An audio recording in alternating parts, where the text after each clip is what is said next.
Et ben on est parti pour la troisième prise de cette super vidéo. Bonjour à tous, j'espère que vous allez bien. Aujourd'hui je vous retrouve pour la 48 millionième vidéo storytime de YouTube. Sauf qu'aujourd'hui c'est la mienne. Donc je vous l'avais dit dans ma deuxième vidéo que j'allais vous faire une petite vidéo sur le fait que je me sois fait pirater ma carte bleue. Donc c'est parti.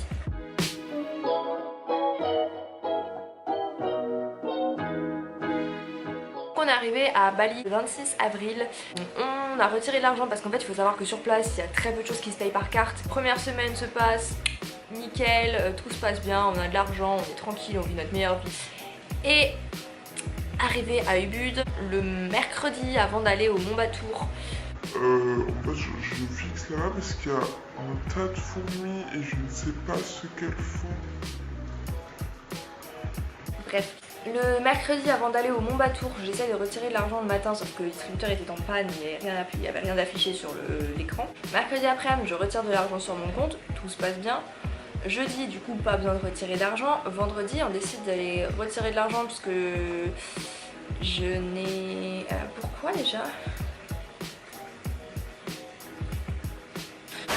Bref, on n'avait plus de cash, donc voilà. Je vais essayer de retirer de l'argent le vendredi avant de payer le resto. Et là, je me dis, chelou, genre je tape 1 million de roupies, ce qui fait 62 € et j'arrive pas à retirer.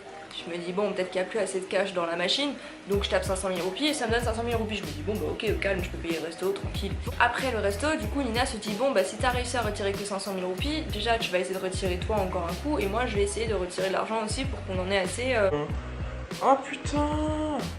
En fait, il y avait un truc sur la terrasse et genre les fourmis, elles sont en train de le déplacer. Mais genre c'est un truc énorme. Et les fourmis, elles sont minuscules et elles sont en train de le déplacer. Ah! Énorme. Revenons à notre carte bleue. On décide du coup le vendredi après avoir mangé au resto de retirer de l'argent de nouveau. Et à ce moment-là, on fait 3 distributeurs et on arrive à retirer de l'argent dans aucun des distributeurs avec aucune de nos 2 cartes. Là on se dit... chelou. On a fait nos courses la veille, on avait encore assez pour vivre à la villa, du coup avoir de quoi manger et tout, donc on s'est dit pas peine de stresser, genre on a assez, on n'aura pas besoin de dépenser d'argent sur place, donc voilà, pas besoin de plus que de cash que ça. Du coup arrivé à la villa, je me dis bon, il y a quand même un truc qui cloche parce que je savais que j'avais pas atteint mon plafond et que j'avais encore de l'argent sur mon compte, donc je me dis pourquoi est-ce que ça ne marchait pas? Bref, je me dis bon, je vais guetter sur l'application. J'arrive sur l'application et là, mon étonnement fut grand quand j'ai découvert que j'avais 7 retraits de 156 € que je n'avais pas effectués le jour où j'étais au Mont Batour. En panique, j'appelle mon père, je lui dis écoute papa, petit souci, j'ai 7 fois 156 € qui m'ont été retirés, ça fait quand même 1092 € le même jour alors que je n'ai pas fait tous ces retraits. Qu'est-ce que je fais? Et là mon père me dit je m'occupe de ça, j'appelle la banque, on fait opposition à ta carte.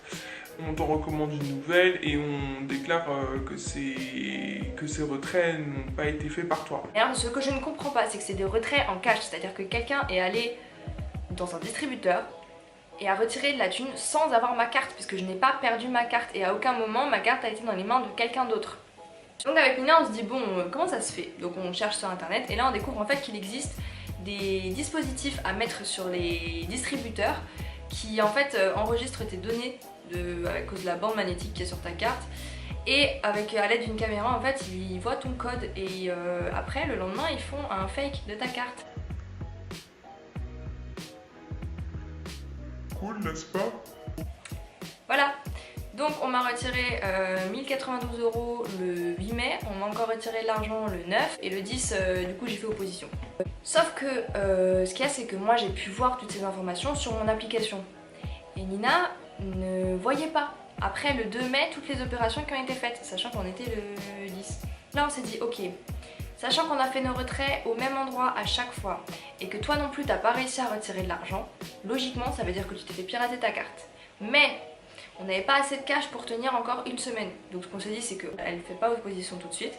On essaye encore de retirer du cash en revenant du coup à Ubud même, puisque là on était dans une villa à 1 heure d'Ubud.